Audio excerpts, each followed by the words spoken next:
Hi, my name is Steve, and I'm the Chief Information Security Officer, or CISO, at fictionalwidgets.com. I'd like to talk to you today about the role of a CISO and how today's cyber threats affect a CISO's motives, priorities, and the stakes involved. The role of a CISO is not only fairly new in the corporate world, but has already evolved rapidly in just the last few years. Originally, most CISOs were concerned with compliance issues, ensuring that their organizations would meet the requirements of various legislated regulations, such as Sarbanes-Oxley and HIPAA in the US, or their counterparts in other countries. Those things remain important, but now the role of a CISO has a much wider scope and is integrated into the entire business. Unlike a CIO, a role that tends to be more focused on IT infrastructure, my scope is much more big picture.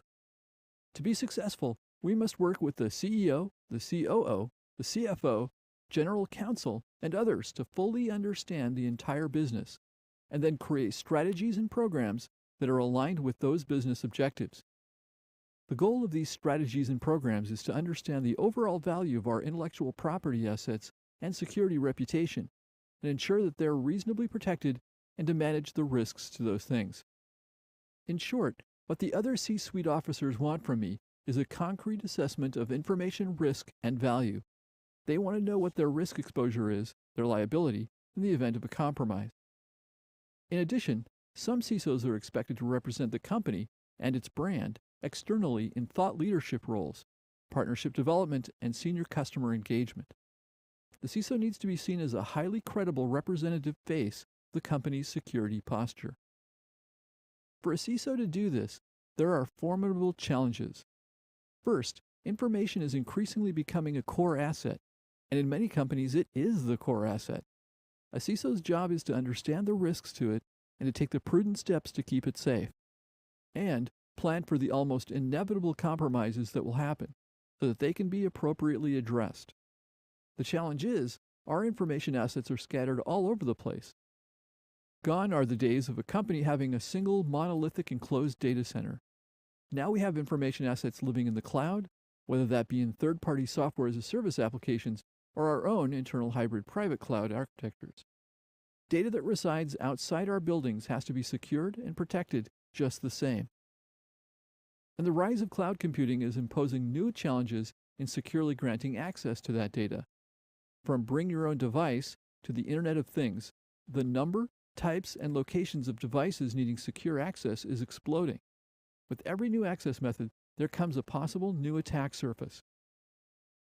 Another particularly vexing challenge is shadow IT.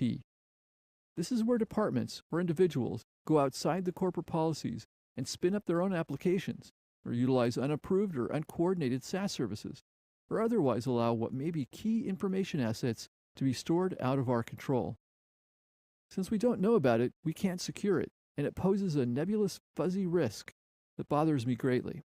It might be secure, and it might not be. Now, what happens if I don't get it right?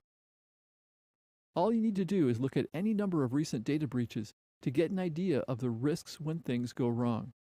These events vary in the details of the exploits, but they all have serious consequences. Some of these consequences are concrete, they're easy to quantify, and others are less so. In many of the breaches, tens of millions of credit cards become compromised, and personally identifiable information for millions of individuals are stolen. What's important here is the result. Class action lawsuits, millions, in settlements of lawsuits brought by customers seeking damages. These breaches also become the targets of government regulators, resulting in huge fines. This is all on top of a reduction in earnings, drop in profits, and a drop in stock price. Some of the less tangible consequences are the loss of the control of valuable information assets, including customers' personally identifiable information, resulting in the loss of customer trust and lasting damage to brand reputation.